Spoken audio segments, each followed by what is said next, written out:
Keçirenler vatandaşlar. Onu un tutumuzdanla. Yannimin un tutuğu okuşunuz. Yana kağız.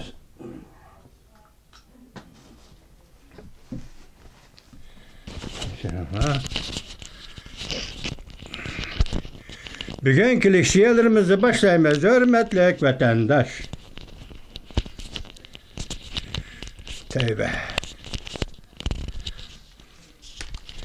Bugün Çisağa 2023 yıl 7. ayının 22. günü haftaga şembe vatandaşım. Bugün sizlerge söz deydiğen leksiya ve muhakeme. Leksiya degenimizde Jack Sullivan Jungo Amerika münasebeti bexatarlik tasması bağlamasa texemi bexatarlik buludu dep qaraydı. Dep körsetdi mavzulu haberinin mezmunu bilen sizlerni tanıştırımız vatandaşım. Bugünkü vaziyetimiz neyse mana Amerika Qo'shma Shtatlarının Davlat ishlar kotibi Antony Blinken tunigillatan Aspen yig'inida, ya'ni Aspen bexatarlik davlat strategik siyosatini e'lon qiladigan bir yig'in ekan bu Aspen minbari degan. Shu yig'inda so'zlagan so'zida Jungo tarafga qartib aytibdiki, agar Jungo Çavuşen yerim oroli, Koreya yerim orolidagi atom yadro qurollarini qisqartirish ve atom yadro qurolları tahdidini tugutish to'g'risida bir muvaffaqiyatli ish qilmaydigan bo'lsa, bazılar qatimda Jungo Kompartiyasi xohlamaydigan ishni o'tirg'a olib chiqamiz debdi. Bu ish nima ish? O to'g'rida bir narsa demabdi. Tugin degan so'z ekan vatandoshim.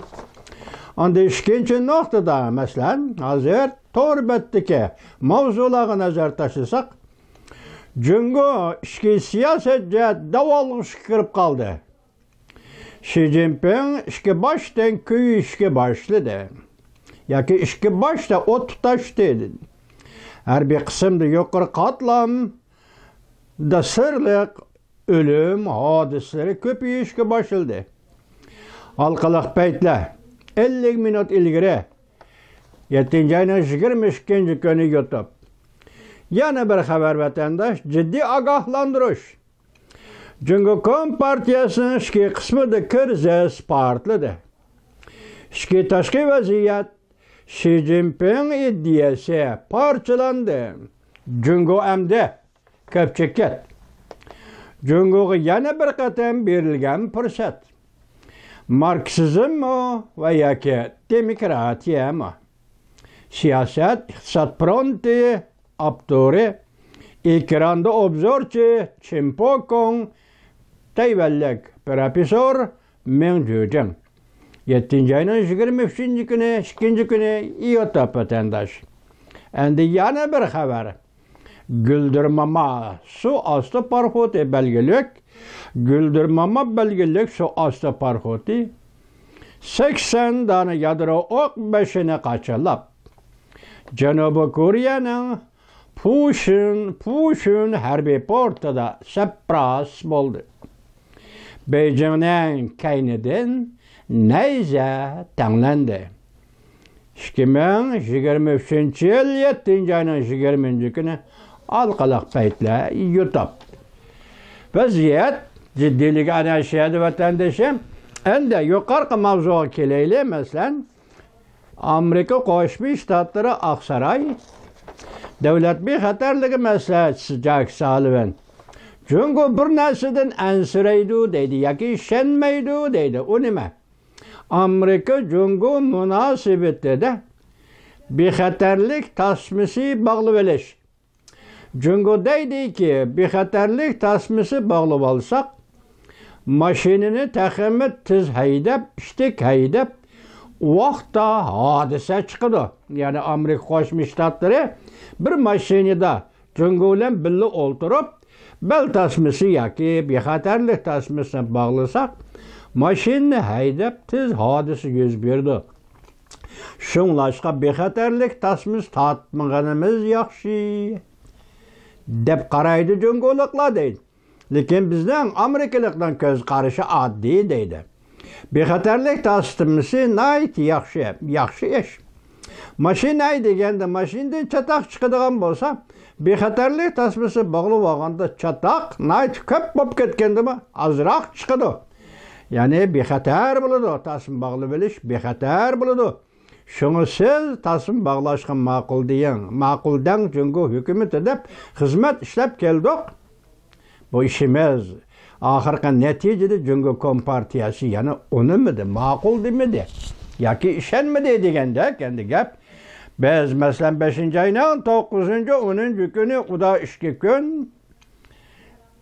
Luxemburg Vino shahrida Wang Yi bilan ko'rishdim deydi. Biz Wang Yi ishkimiz deydi. Davlat bexatarligi maslahatchisi Jack Sullivan suhbatlashdik. Bu suhbatimiz keyingi ziyoratni masalan davlat ishlar kotibi Antony Blinkenning Beijing ziyoratiga, shundaqla uningdan keyin moliya ministri Yelenning Beijing ziyoratiga, uningdan keyin andan kelimat elchisi John Kerryning Beijing ziyoratiga yo'l tuzildi, yo'l ochildi deydi. Buni biz aloqa munosabat deymiz, so'z shundaq boshlandi deydi. Biroq hozir jungo hukumati har soha bo'yicha, har soha munosabatlik harbiy ishlar sohasida fikr almashtirish, aloqa munosabatlarni saqlashga unamayotdi deydi. Demak, bu yerda harbiy ishlar sohasi deganda men ortiqcha so'zlab bermayman vatandoshim, sizga tarixni eslab Xitoy Kuomintang partiyasi quruqlik hukmronlik qilayotgan yillarning oxiridagi 46-47, 48, 3 yillik ishga urush.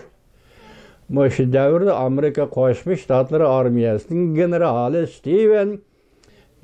Steven jungo jang jeshi bilan birlashishiga vaqtki general Stevenning talablari va uni oxir yetmoqchi bo'lgan maqsadlari masalan degandek jungo kompartiyasini jungo quruqligini uzun kesil tozalash. Buning biri jang jeshi o'zi so'z qaradi. Ikkinchisi shu vaqtda Amerika Qo'shma Shtatlarining Trump hukumati bunday talabni amaldan qoldirdi. Nima uchun ekanligini bilgili olmaydi vatandosh.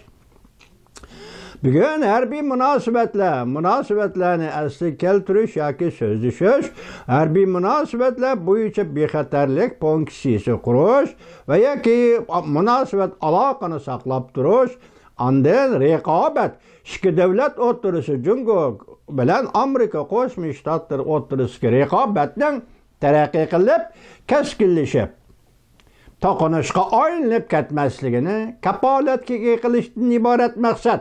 Boshqa maqsad yo'q. Buning jungo kompartiyasi unamayotdi deydi vatandoshim davlat bexatarligi maslahatchisi Jack Sullivan. Endi bu yerda gap harbiy ishlar munosabati ishib qolgani, boshqa sohalarda yo'l ochilgan bo'lsa kerak. Endi bu qator davlat ishlar kotibi Antony Blinkenning Beijingga berishimi, ziyorat qilishimi shu maqsad ekan. Biz bu to'g'rida sizga qayta so'zlab keldik vatandosh. 4-oyning 1-kuni Kurt Campbell Amerika jungo o'rtasida bexatarlik funksiyasi, Amerika jungo o'rtasida qizil liniya, Amerika jungo o'rtasida qizil liniyalik telefon aloqasi, ciddi paytda ciddi muomala qiladigan telefon aloqasi, ciddi paytda ciddi taqobil turadigan funksiya. Biz sobiq Sovetlarning davlati yemirilish davriga kirganda bu usuldan bak unumli foydalangan edik. Gapning ma'nosi biz Rossiyani ichki urushga kirib ketishdan saqlab qoldik. Endi hozir to'rbetlarda kelayotgan ahvol fikrdan qaraganda masalan iqtisod endi jungoda butunlay tugadi. Masalan nazariyachi Obzor Chinshovning dediki, endi jungo iqtisodining bu chekinishini farishtalarmi qabul qilolmaydi, qutqizib qololmaydi degan yetdi demak iqtisod tugadi. Chunki Xinda shirkatida sizlarga so'zlab bo'ldik. Bu 2 kundan beri iqtisod to'g'risida siyosat yo'q, lekin Chinshovning mushu gapi hozir dediki, endi nima dedi?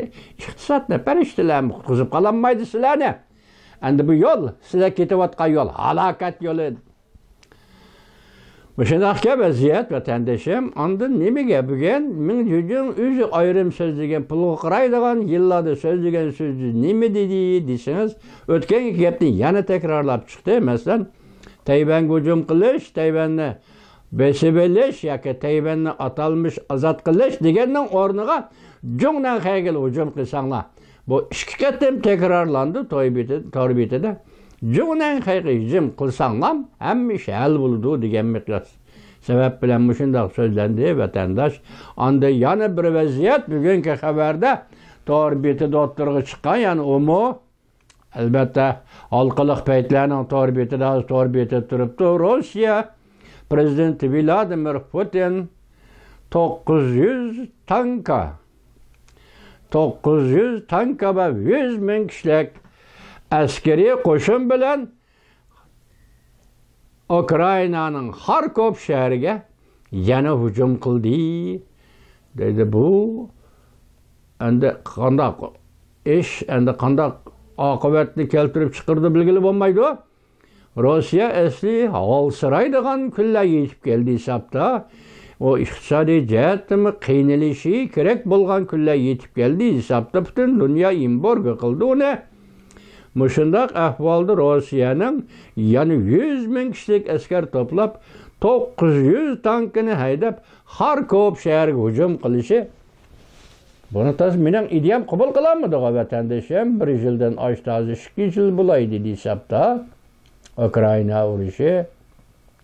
Anda oxirgi ezib qo'ygan bir mavzuda aytdiki, bu Rossiyaning hujum qilishimi yoki Ukraina armiyasi qurgan qıltaqqa tushganligi mu deydi. Bu qıltaq nima qo'yib turayli?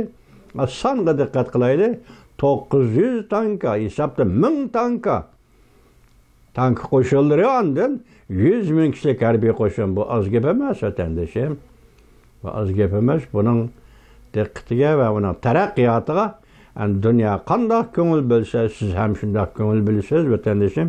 Bugun sizlarga shanbilak so'zlaydigan leksiyalarimiz muhokama mana shunchalik. Xo'sh vaqt. Bilinglar, hurmatli vatandoshlar.